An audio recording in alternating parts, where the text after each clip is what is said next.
Yeah,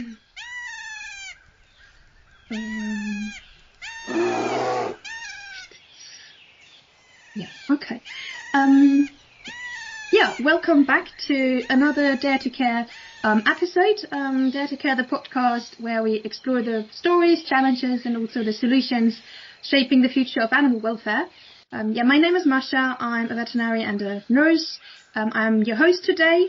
And today we are also joined by Sarah, an animal welfare field manager actually kind of, for me, it's definitely a truly inspiring organization making global impact. It's called Wild Welfare, not Animal Wild Welfare.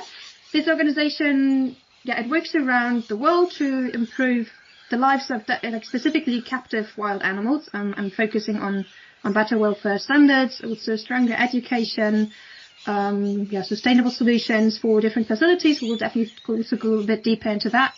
In this episode, we dive into kind of the groundbreaking work that they are doing, and hopefully hear some real stories from Sarah, from the field.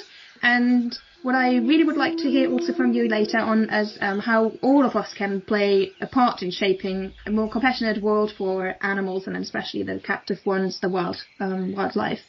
So, I think that's enough of an introduction. Let's get started. I'm really happy that you're here and that you're joining me this late afternoon. Well, thank you very much for the invite. It's really exciting to hear about your podcast, and I've listened to a few of the other episodes and they seem very inspiring. So. Oh, cool. Yeah, so I have mentioned your profession. You're a field manager currently, but I would love to hear, where you're coming from, who are you, kind of, in a sense of, what makes you so much, so interested into animal welfare, and has this been a part of all of your life, or not, and how did you end up working for also wild welfare? Well, I always say it's a bit of a long and convoluted journey, so buckle up. But obviously as a kid, I always loved animals and always wanted to work with them in some capacity. I know for a long time my parents wanted me to be a vet, but I knew I wasn't really able to kind of pass those exams. I wasn't able to kind of figure out how to make that work into the mindset that I had.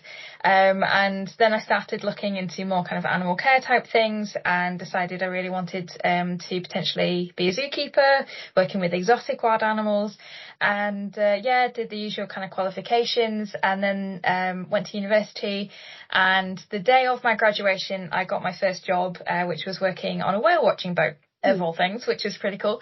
So I spent a summer doing that and absolutely loved it, but then came home because it was just a seasonal position and spent 4 very unhappy months unemployed, as tends to happen. But then got a few other jobs doing various things. I worked in a small animal rescue centre, worked in a kennels, all those kinds of things, and eventually landed a seasonal role in a zoo. And it would so happen that at the end of that role, that season, I was actually offered a full-time job, which was really exciting. And it was the role that I really wanted. It was one of those things where you just get to work with incredible animals. Every day I was learning so much about all these species that I never really knew about, and just learning much more about how to interact with the public around animals as well, because that always comes with its own challenges, and just figuring out how to give the animals what they needed, learning more about the impact of educational opportunities within those kind of facilities as well. Worked there for over 5 years, learned a heck of a lot, as you can imagine. Worked with various different species. I kind of tended to work more with primates, which was a bit of a surprise to me. I always thought I was going to be more into hoofstock because I grew up around horses. But a week into that job, a lemur bounced on my head and I was like, this is actually really cool. And then a few years later, the baboon troop arrived and I just fell in love. I was just, the heart eyes emojis. That was just me and the baboons constantly. So ended up working with a wide range of species though, but the primates really held a big place in my heart. And then I quit to travel the world, as you do. And I wanted to travel the world working with animals, but obviously making sure that it was ethical. So a lot of what I was doing was just kind of farm animal work, but we got opportunities to work with biologists who work with bears, for example, in Canada. We were working with people out in all sorts of different places who work alongside animals, tourism industry, all that kind of thing. And eventually I ended up working in Vietnam. and that was through a connection with my old job. And they said that they had this opportunity with these two charities, and that was Animals Asia and Wild Welfare. And that was to work in the zoo in Vietnam for a few months as their welfare advisor, using all my skills, all the things that I'd learned within working in zoos and captive facilities. So I took that. Very, very challenging, but learned so much in that short space of time. Eventually ended up coming home, worked in another zoo for about a year, changed taxonomic specialty a little bit. So I started working more with birds, which was quite fun, learned a lot again. But I'd always remembered wild welfare and the amazing support that I had from the charity when I was out in Vietnam, and just the things that they were doing and the way that they were doing it, I absolutely loved. So a maternity position, I should say, came up with wild welfare, actually in the comms side of things. And that's kind of what I do as my hobbies. I write a lot. I do a lot of video editing, all those kind of things, like content creation almost. So I was able to do a lot of those things that they were looking for. They offered me the job, and then eventually they kept me on, and it eventually turned into this role, which I currently do today. So that's kind of a whistle-stop tour of my career. But what I love is that I never thought I'd work in charities. I never even knew that this role kind of was even available. You know, when I was making all my plans of where to go to uni and things like that, I wasn't even aware that any role like this even existed. And to be honest, at the time, it probably didn't anywhere near as much as it does now. But yeah, it's been a massive learning journey, as you can imagine. But it's taken me to some very exciting places, and I got to meet amazing animals. That's crazy, because I mean it's a long journey, but also to see like these many stops that you had over the course of the time. Would you say, now looking back, that can you definitely see kind of the red thread through all of it, or because you also said like somewhere in between that you didn't even know that this kind of position would exist, or like would be available at some point? Did you have like a plan in the beginning of where you would like to be, like which position? Because I think, young people listening maybe, young professionals or people just starting their career, I think the biggest challenge is always to find your way. And is it just like, how do you follow your passion? And is it just about networking? How do you manage to like make all these decisions? Networking is definitely important, and as a natural introvert, I always find that difficult, but it's very important to kind of get over that, or certainly learn ways of coping with it to be able to network. I tend to be very organised, so at 14 I sat myself down and I was like, I'm going to plan out my entire future based on my career, and I kind of stuck to it near about, but it is sticking to your guns. It is understanding what makes the most sense for you. So at that time I wanted to work in zoos, and a lot of people were like, can you even get that job? We know it's competitive, XYZ, you know, I'm not the strongest person in the world, don't you need to be able to be really strong, all these kinds of things. And I didn't even have a local zoo that was nearby. When I was growing up, I had like a local little kind of tropical butterfly house, and then the nearest zoo was hours away. So it was very, very difficult to even find kind of work experience opportunities. But utilising your soft skills is something that I always tell to people who are just starting out in this industry. So I am convinced to this day that the reason that I got one of my main zoo roles was because I was able to project my voice when I was giving talks when I worked on the whale watching boat, because we didn't have any form of microphone or speaker or anything like that. It was just your voice and the north wind and the engine of the boat. So you had to be able to project your voice without sounding angry at somebody. So I was able to do that. And then when I moved to my zoo job, we were doing 5 talks a day. So and we didn't have speakers at the time either. So they really wanted you to be able to project your voice. And I looked around at all the other people in that interview and I was like, we have so many of the same qualifications, so much of the same experience. How are people going to choose? And sometimes it is those soft skills that can really set you apart.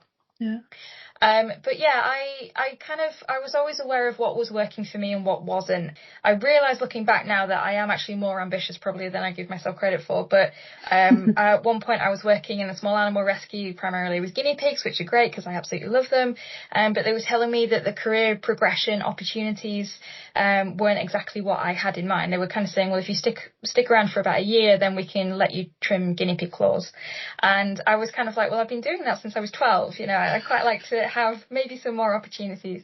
So, and I'm not saying that that's necessarily a bad thing. It's just not what I wanted. Yeah. So again, listening to what feels right for you, taking risks as well. I have left 2 full-time permanent jobs to chase after seasonal or temporary opportunities, and it's worked out for me both times. So, but those positions really felt right for me. And even, when I got back from travel, I was working in the zoo. I absolutely loved my time there. I was learning lots. We had great connections there. But in my head, I was constantly seeing the animals that I'd met abroad. I was constantly seeing all the kind of the people that I'd met and all of the things that I'd learned along the way, and I really wanted to do more to help. I had seen a lot of the realities of captive wild animal care in different parts of the world, and that kind of never left me, and that really was me kind of saying, okay, maybe you should actually do something about that. So definitely listening to your gut, because you do know what's best for yourself, and sometimes just taking a leap of faith and seeing where it takes you. I would never in a million years think that I would do this. If someone told me this job, I'd be like, there's no way mate, I'm doing that. But I ended up doing it, and I ended up absolutely loving it. I always say that they hired a fangirl, the charity hired a fangirl when they hired me, because I absolutely love what the charity does. But I think when it does become your passion like that, then it's always a great opportunity to chase after that. Yeah. Would you say now, after, like, you're in the industry for like 15 years already, correct?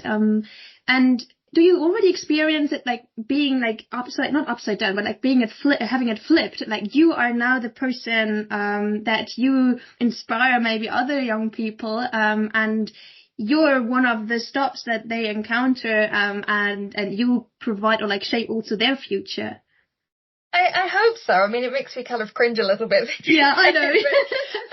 but at the same time, I hope I can inspire somebody. I deal a lot with kind of issues of fear, issues of self-doubt. Imposter syndrome is constantly there.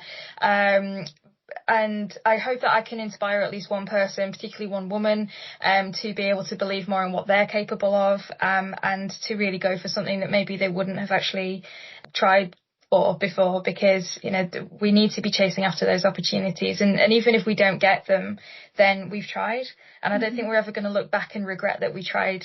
That's one of my mottos: we can do naught but try. And then another one is feel the fear but do it anyway. So it is, if I can inspire somebody to really go after what they want, and to believe in what they can do, because I still struggle to even believe what I'm doing, but I think it can have a massive impact. And if somebody does believe that they can do it, and then they're going out and making all these amazing changes, then that's something definitely worth celebrating. Yeah. So maybe now, actually getting to know your job a little bit better, can you describe to us how does your, I'm not even sure if you have like a daily routine, if there is a routine, or if every day is a bit different, but yeah, how would you describe your job position? Like, your job title is being the field manager. What does it mean? I ask myself that a lot. I've never met another animal welfare field manager. But basically it depends on whether we are out on a field project or not. So my daily routine, kind of working from home, is mainly laptop based. I'm kind of answering emails. I'm planning projects that we've got coming up, maybe reporting to funders who have funded previous projects, all of those kinds of things, lots of kind of admin type stuff. I work a lot with resources as well, so pushing forward our resource development, resource translations, all those kinds of things.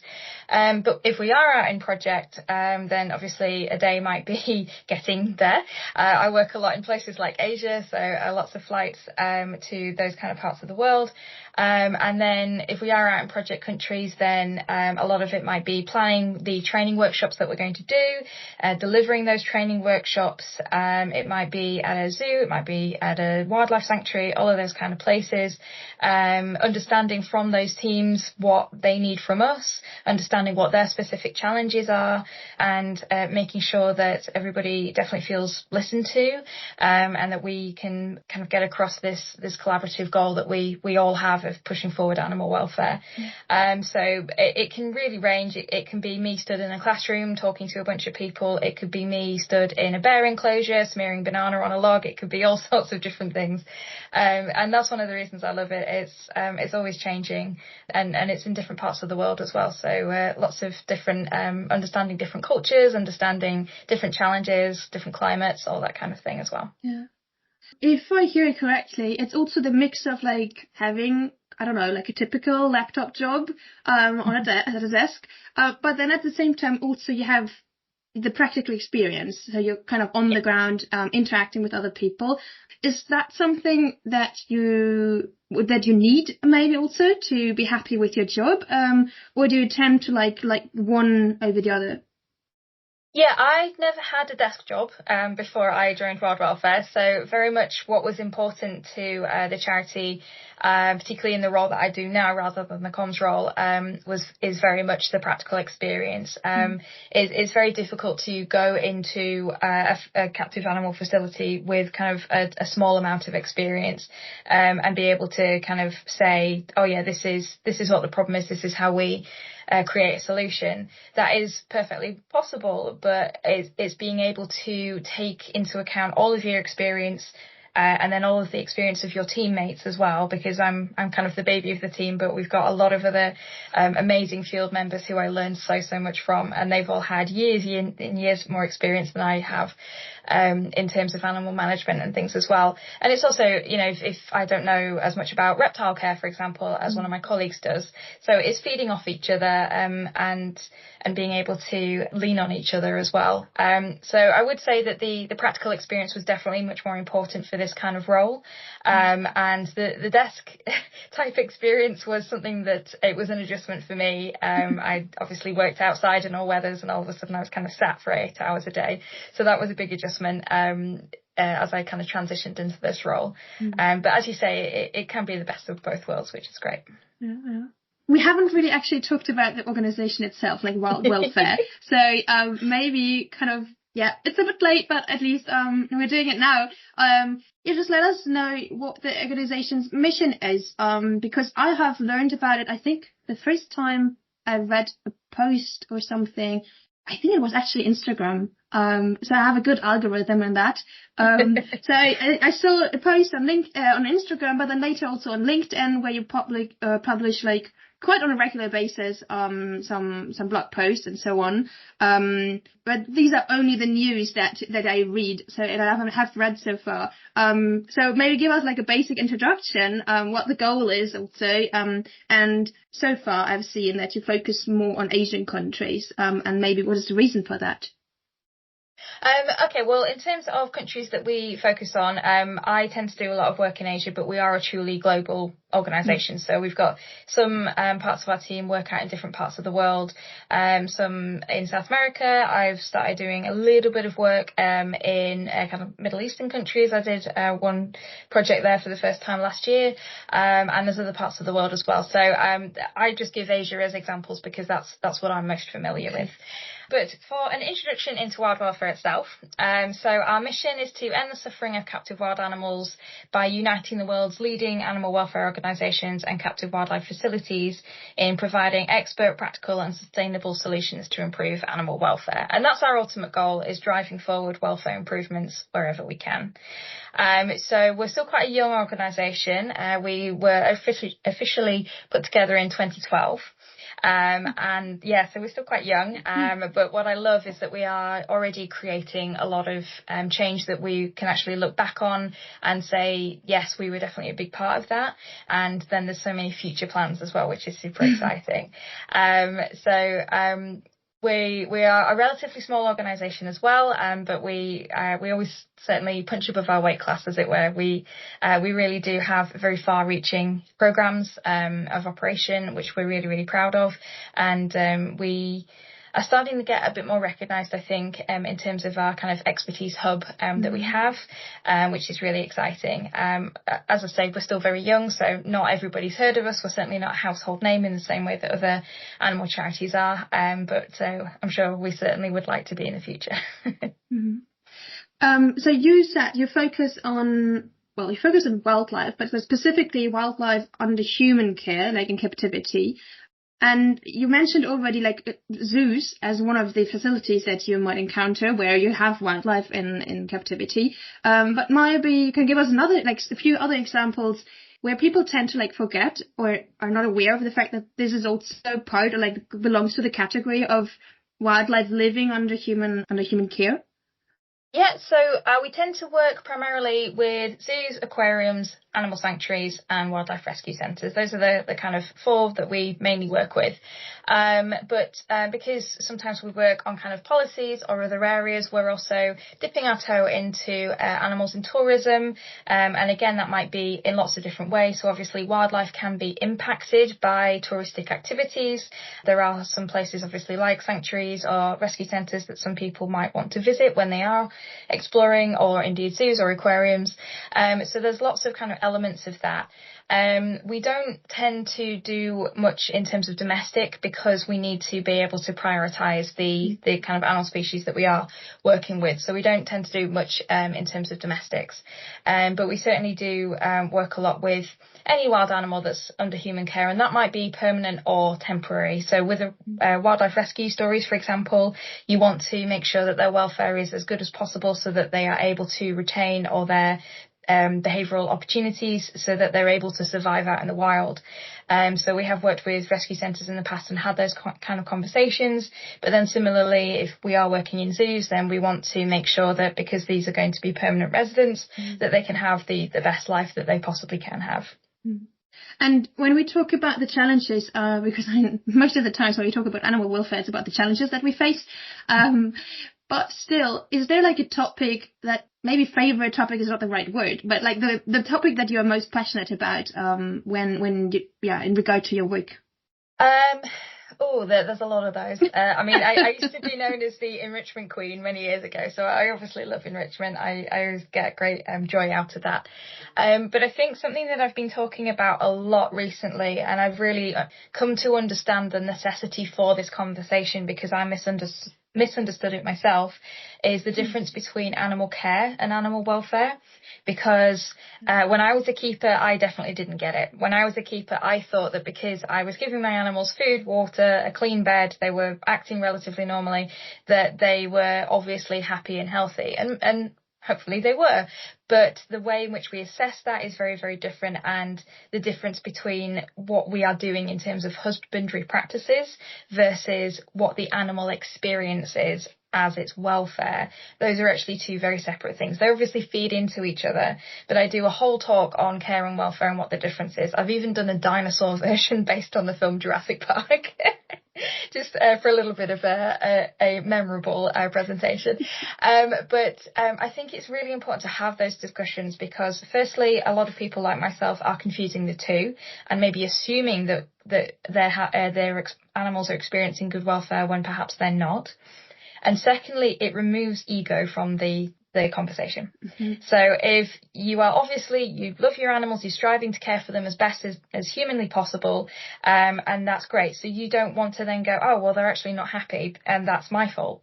What you actually want to say is, well, actually, we want to separate these out and we want to look objectively, scientifically at what welfare means and what the welfare that animal experiences looks like and how we can drive forward improvements. And when we can separate that out, then people are like, oh, actually, okay, so I can do X, Y, and Z and that will improve welfare. It's not that I'm a terrible keeper at all. It is that, oh, actually, I maybe was mistaking care for welfare. And then that way we can drive everything forward based on that better understanding of welfare and how our care impacts welfare.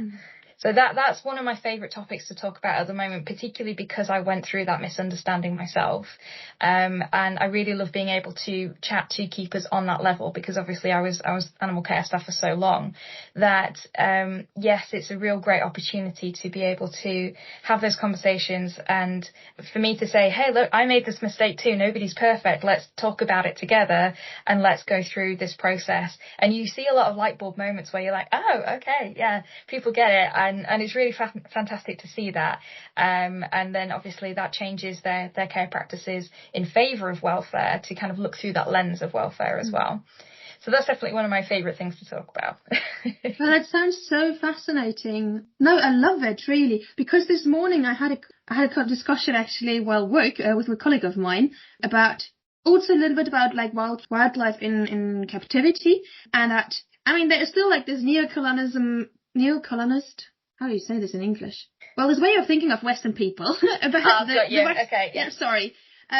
about the rest of the world, that we tend to like look at other cultures and countries and say, well, we know it better, and they are kind of lacking behind development, like they need still development, whatsoever that means. And also in terms of like animal welfare approaches, or regulations, laws, and so on.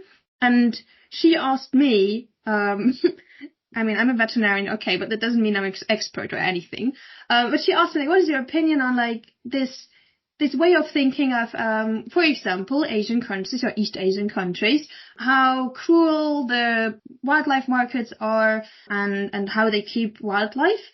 And could you actually say, well, they are lacking in a sense of emotional development on a society level and so on. So I would like to ask you, when you have this approach to like teach or just like have conversations about the lens that you use to assess welfare, would you say that this is the easiest and also most sustainable way to actually convince people, or just to like change the perspective, and that this helps you more to reach the goal to just improve the welfare of animals?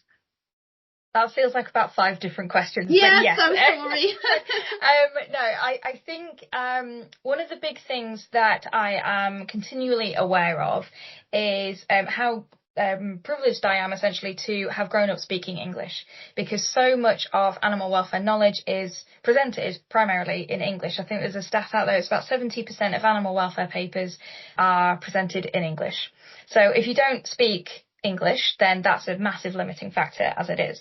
And even though I do speak English and animal welfare models are presented in English, just the time landscape of how quickly welfare as a science is changing. I always say it's only about as old as I am, so it is constantly evolving and changing.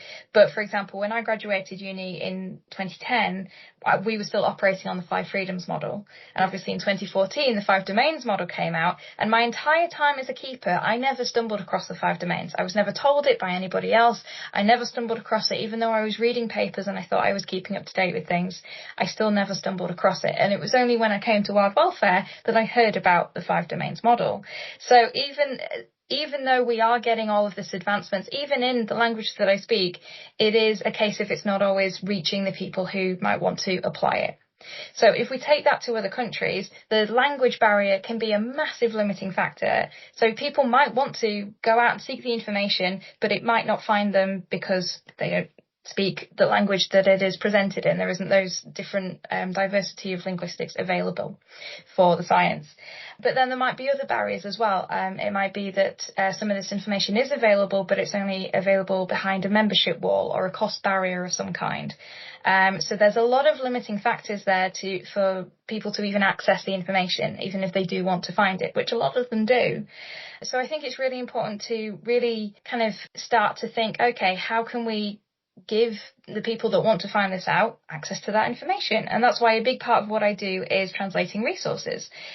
So we hire professional translators. We get it checked by people who are professionals in the industry, but also speak both English and the language, our target language. And then we offer these resources out for free, because we want to tear down these barriers. We want to ensure that everybody is able to have access to this information that we have been privileged enough to gain access to, and keep up to to date with it in the way that people might struggle to, because it is changing all the time, as I say. Even the 5 domains model had an update in 2020, so it's very, very difficult to keep up and on track with everything, particularly if your daily tasks are actually to look after animals. There's sometimes even this divide between the academic understanding of welfare and the research behind it, and then the application of that into practical facilities. So there's a lot of different areas that we are trying to, a lot of different barriers that we are trying to take down as much as we possibly can. And I think that we are getting there with it, which is fantastic. So one of the big resources that we've created, which is currently available in 6 languages, that's been downloaded over 30,000 times across over 70 different countries. We really knew that there was a need for this. And as we launched it, even as we launched it in English before we managed to get it translated the first time, people were really excited by it, and we were getting feedback from all over the world. And what makes me really happy, I was looking back at some of the feedback the other day, and some of it was saying, I had a lovely comment from a Vietnamese teacher who could speak English, and he gave me this lovely piece of feedback on the program, and he said, oh, it'd be lovely to have this in Vietnamese. And then a few months later I actually emailed him and said, here it is in Vietnamese. So that was a really, really proud moment. And yeah, we want it to be available in as many languages as we can. We want all this information that we have access to be available, because 9 times out of 10, the people that we work with, they really do want to find it as well. And they have as much love for their animals as we have most of the time. I mean, I had a lovely encounter last year, actually, in Vietnam. I was being shown around a facility by I think he was the curator, and we'd stopped by this lioness who was having a lovely little snooze in her enclosure, and we just noticed that she was dreaming, and her little toe beans were kind of twitching, her little paws were just twitching away, and we both just kind of pointed and laughed at it at the same time, and it's just one of those moments that you're like, yeah, this person's just like me, they absolutely love these animals, they want what's best for them, and let's just help them to reach that.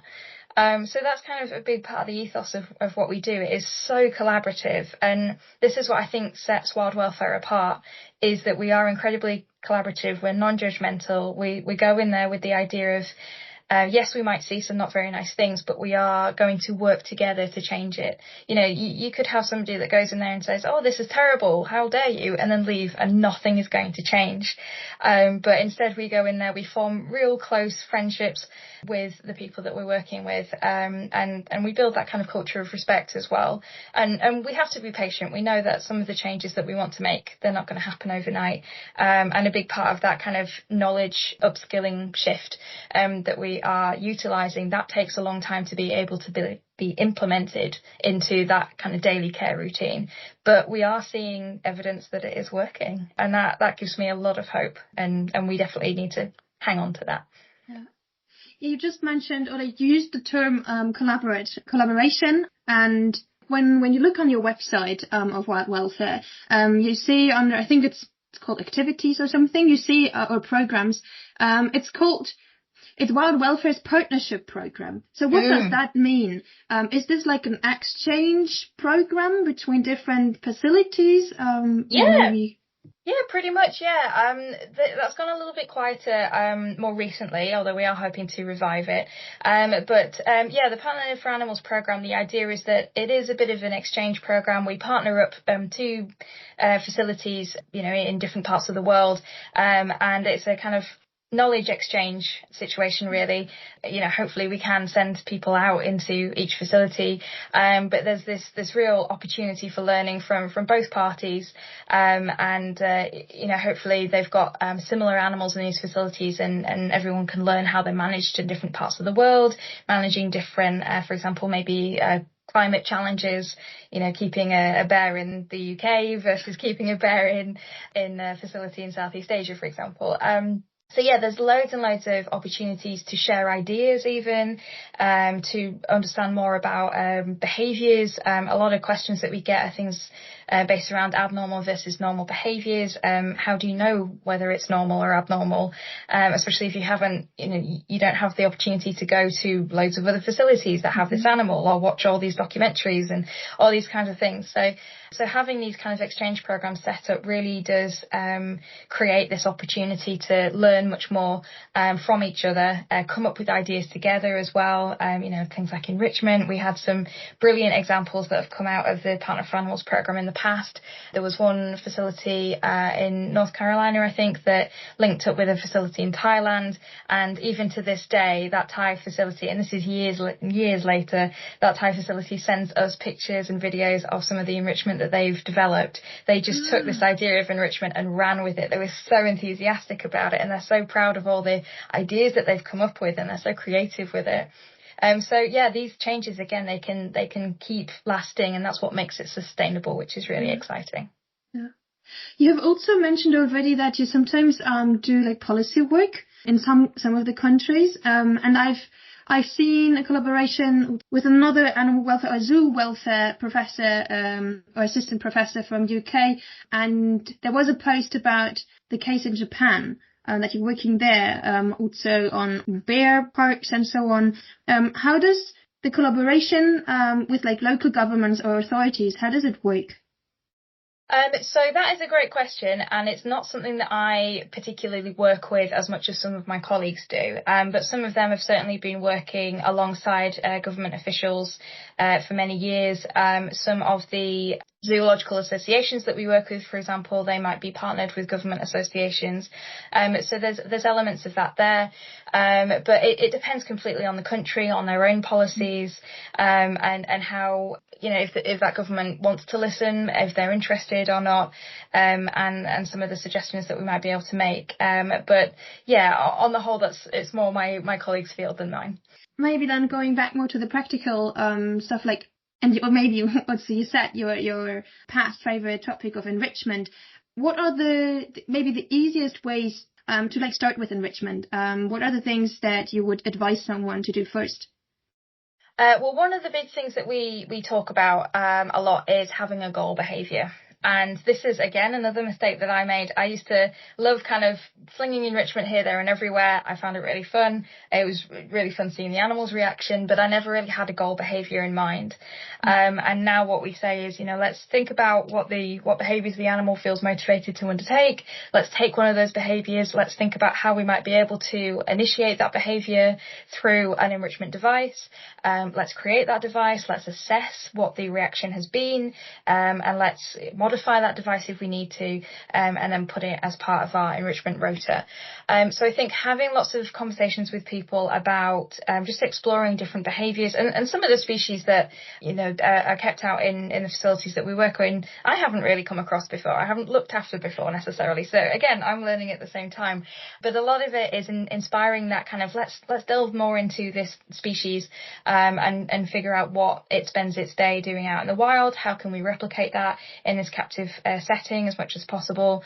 And then talking through all the elements of enrichment, the different categories. Is it safe? Is it being effective in its goal behaviour? Is it being effective in a completely different behaviour? We had a lovely workshop a few years ago in Malaysia, and we were building foraging materials, foraging devices for a couple of rhinos. And once they'd finished all the food, the rhinos actually started using the enrichment device as like a sparring tool. So they were like leaning against it, they were rubbing their horns against it, they were batting it around, they were playing with it. So we were all sat there with our clipboards going, well, this is great, because yes, they used it for foraging, but then they also used it for play. So, ways in which to assess it, and to have fun with it as well. Again, one of my favourite photos that I've ever taken in a project was in that facility, because we were watching the rhinos play with this device, and I just snapped a picture of one of the keepers who had built the device pointing at it with the biggest grin on his face.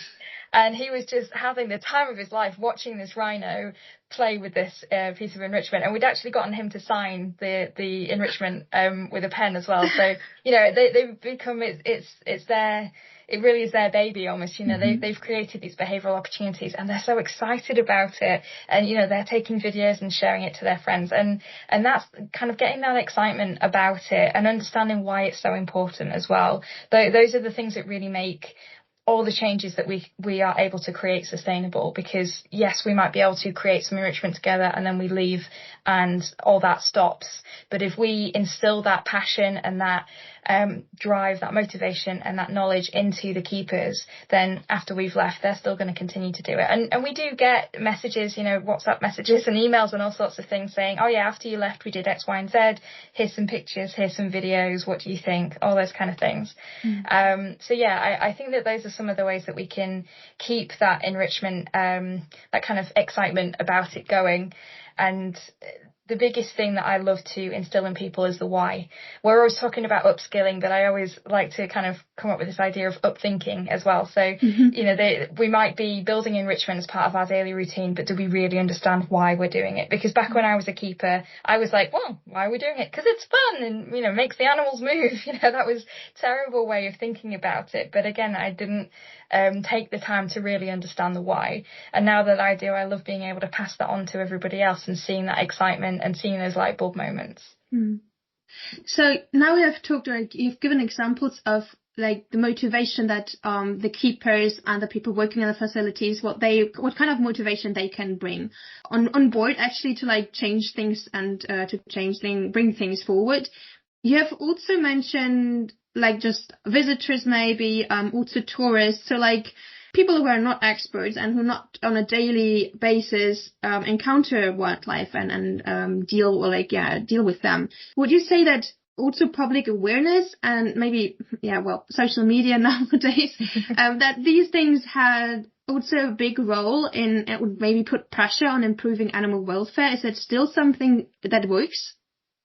I think to a certain extent, yes. But I think it might also go the other way. So particularly when it comes to social media, you've got the issues of a lot of people are normalizing, for example, exotic pets. Because they see it maybe on TikTok or Instagram or something like that, and they've got millions of followers, and the algorithms are saying, well, you like that, so let's show you more. And all of a sudden people are like, yeah, I can keep a tiger as a pet. Oh yeah, this you know, lemur's really easy to keep, or all these kinds of ideas. So I think the issues that we've got with social media, they are normalizing that these really difficult to look after animals, which have very, very complex welfare needs, can be looked after in the home, which they can't. But also ideas around things like conservation. So again, a ring-tailed lemur is actually really, really endangered, but people see them online all the time. They see them in zoos all the time. There's this kind of normalization of, oh, well, a ring-tailed lemur I see all the time, so it's clearly doing well out in Madagascar. And the truth is it isn't. So there's a lot of narratives around animals, and I think that we all need to be aware of that. And the other issue that we have is the algorithms themselves. So if we, and I've done this in the past as well, if we share something out of outrage, and I've done this in the past where, you know, you see something, I saw a clip on YouTube of like the 10 best exotic pets or something like that, and I shared it on my socials, and I was like, how do we stop this? But all that's doing is bumping up the algorithm. It's telling the creators of that content, yes, this is great, create more of that. So it becomes this kind of self-serving issue that we need to find ways of getting around, essentially. So there's some fantastic resources out there for people. So there's the Share Savvy campaign, which is kind of happening more within UK facilities, but hopefully going wider. And there's SMAC, which is the Social Media Animal Cruelty Coalition, as part of the Asia for Animals Coalition, and they're doing some fantastic work as well, to really make sure that people understand that this isn't what we should be doing. This isn't prioritising animal welfare, and in fact this is cruelty. There are even things, and I was learning about this recently, there are fake rescues. So you see videos of animals being rescued and you think, oh yes, this is great, you know, it gives you the happy feeling at the end, but actually that animal has been placed there on purpose for views and things like that. So it's recognising those things and then reporting them, and hopefully all of these platforms will one day listen and be able to prioritise animal welfare themselves. But I think at the moment there are issues around that. But obviously, as we know, some of these platforms can be used as educational opportunities, and that's certainly what we try and use our social media and other platforms for. Yeah. This, I think, leads perfectly to the question of, like, what are the future plans or initiatives that you have at Wild Welfare? One might be social media and education. What are other initiatives that we can look forward to? Well, we're always doing lots and lots of different things. So one of the things that I am very excited about, because I've worked in it, is delving more into the kind of combination of wild animals in tourism and animal welfare. So delving more into that as much as we can. We are working with some of the travel companies to work with their staff so that they understand what animal welfare looks like and know how to prioritise it. And we're doing a few other bits around that as well, which is always really exciting. But then we're doing all sorts of other things.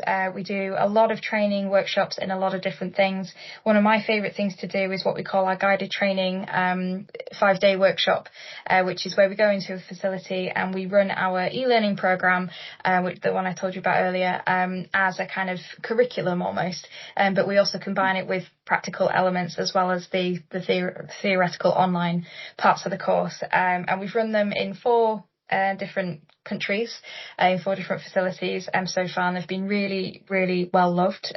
We've got great feedback from them, which is always fantastic, but we're hoping to run them in more places and more facilities. So that I always find very exciting. But then we've also got lots of different things happening in lots of different parts of the world. As you say, lots of things happening in Japan, lots of things happening all sorts of different places, with lots of different species of animals as well, all the way down to we actually support an individual facility in Borneo. I've just come back from there a few weeks ago, called Lopkawi Wildlife Park, and they're doing some amazing changes with some of their animals. So even just returning to some of those places and seeing those changes, meeting some of the animals again. So I fell in love with a bear there called Diego, who's 25 but acts like a cub, and it will be lovely to see him again and meet up with his keepers and talk through more of the things that we were talking to them about when we were there last. I get to see one of my favourite parrots there as well. He's a little eclectus parrot called Hijau, and his story has been playing on my mind for quite a few years now. So there's always lots of exciting things to do in terms of the wider kind of top-down approach, where you've got all of those working with zoo or sanctuary associations on that kind of level, and doing welfare assessment and auditor training, all these kind of things, all the way down to bottom-up approach, working on the ground with the keepers and the animals. And I always do love working with the keepers, obviously having been one myself. I always just find that's it's always great to just have a laugh and watch your animals together and learn together. So that's definitely one of my favourite things to do. I was just wondering, because you said that you train other keepers in other countries. Do you also do like train the trainer? Is this a system that you use? Yeah, definitely.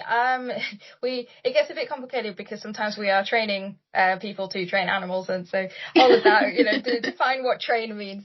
But we certainly do train the trainer, and that's certainly how some of our programs actually do work.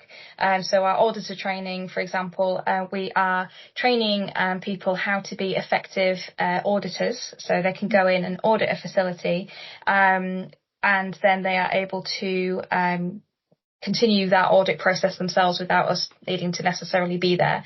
And then, one day maybe they'd be training other auditors, with our assistance and things like that. So there are elements of train the trainer in there, definitely. And it's something that we obviously want to utilise more, because it does increase what we're able to do over the very large planet that we live on. I think one of the last questions would be from my side, if people are, for example, are going on a vacation or something, and they want to have an encounter with wildlife, what should they keep in mind? Because this is quite a sensitive topic of like, how do you find an ethical, correct working facility where you can experience or encounter animals also in a safe way for both the humans and the non-human animals? It's a very, very difficult one. So something that we've been talking about a lot with some of our partners and alliance people is welfare washing. So there are facilities out there that are aware that we are looking for certain certain aspects of care, certain buzzwords, even all these kinds of things. And they are saying them, on their websites, even on posters in the facilities themselves. They're saying, oh yeah, no, we know all about animal welfare. Here's a poster about it.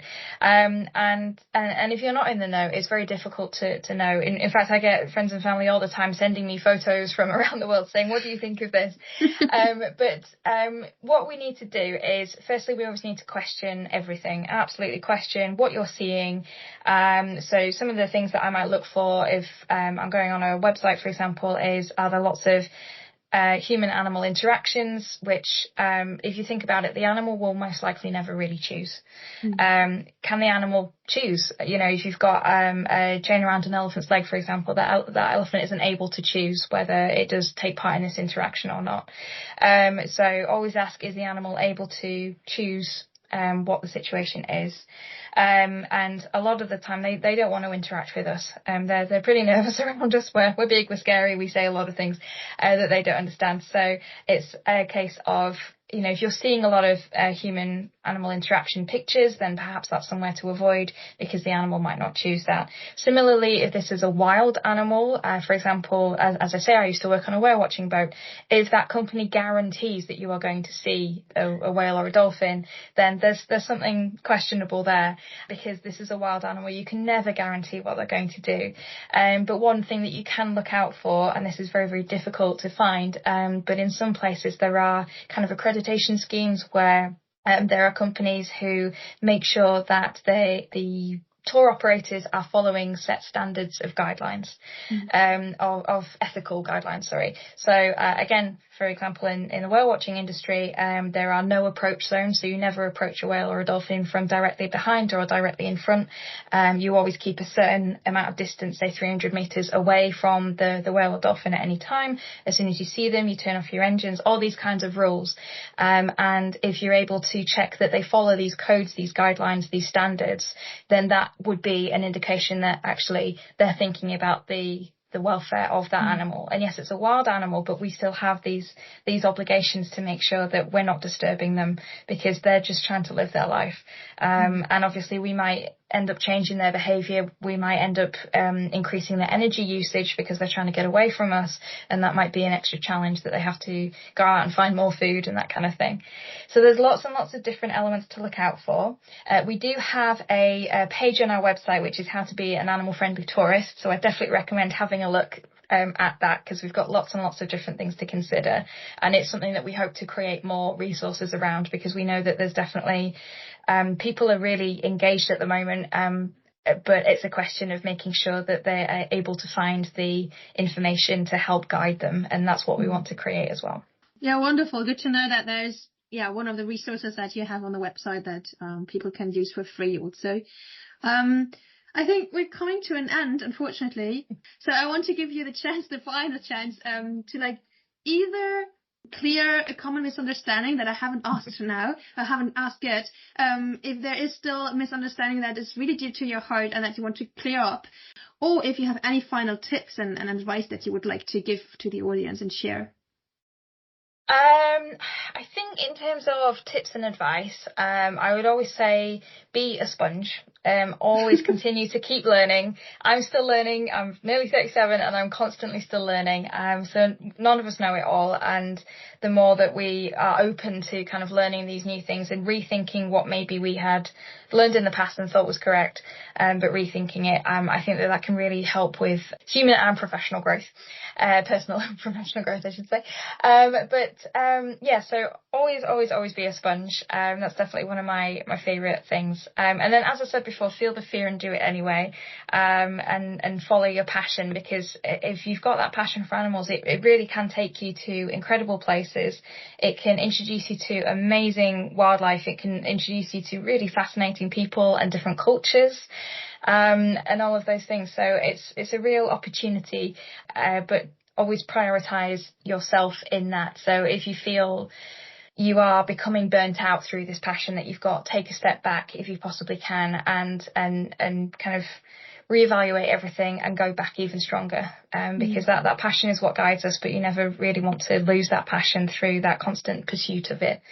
So, we always say, animal welfare is incredibly important to us, but as is human welfare, so you can't really have one without the other. So really, really important to just prioritise yourself when it's needed as well, because this journey in animal welfare, it can be really brutal. It can be incredibly difficult for many, many reasons, and there's a lot of challenges out there. But with patience and understanding and following your passion, then you can really make some really long-lasting changes. Well, thank you very much. Not only having empathy with others, but also with yourself, and taking care of yourself. No, it's really, really important, especially when you want to make sure that your energy that you're using and the passion that you're using, that if you want to use it in a sustainable way, then also caring for yourself is so important. Thank you very, very much. Absolutely. Okay, then I have to say goodbye for today. I hope to hear and see more of your work in the future, and I don't know, maybe we'll see each other somewhere in another country. You never know. So thank you for today, for the hour conversation that we had with you. Well, thank you so much, Masha. It's been great to meet you and to chat. And as you say, hopefully we'll meet somewhere with some animals around the world somewhere. Awesome, wonderful. Okay, that's it for today on Dare to Care. Thank you for taking the time to listen again. And also, I hope you've taken something away with you, gained new insights. I definitely have. I did so. And you probably have now plenty to talk about at the next family dinner or with a stranger on the street. As always, you will find lots of interesting links and information in the show notes. Be sure to take a look. And if you like what you heard today, then give us a phenomenal review. And also, please 5 stars. I'd love to hear your thoughts, questions. Also, if you have feedback, either in the comments, also by email to podcast.daretocare@gmail.com or directly on Instagram at daretocare_podcast. If you don't want to miss the next episode, just follow us on Instagram. So by that, see you next time. And remember, we need to stand up for others, especially for the non-human animals among us. Bye-bye.